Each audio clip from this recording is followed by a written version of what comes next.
সমৰ্থত online কৰা Assam higher secondary pass কৰা ষ্টুডেণ্টসকলে যোনসকলে BA এডমিশ্যনৰ কাৰণে এপ্লাই কৰিছিলে তেওঁলোকৰ কিছুমানৰ এতিয়া বৰ্তমান এই মেছেজটো অহা দেখিবলৈ পাইছোঁ। আৰু যদি আপোনালোকেও এই মেছেজটো আহিছে Assam state higher secondary education portal সমৰ্থৰ ফালৰ পৰা, তেতিয়া আপোনালোকে কি কৰিব লাগিব তাৰ বিষয়ে আজি এইটো ভিডিঅ'ত মই আপোনালোকক দেখুৱাম।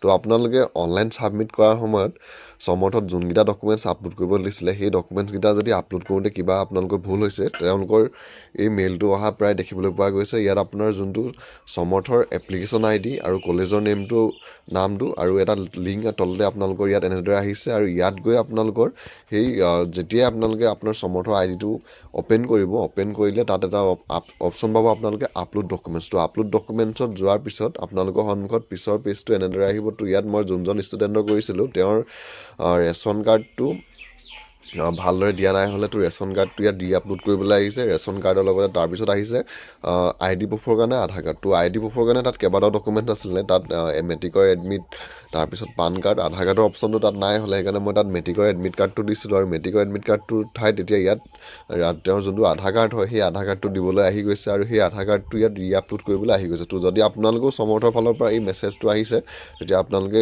সমৰ্থৰ IDটো লগ ইন কৰি আপোনাৰ যোনকেইটা ডকুমেণ্টছ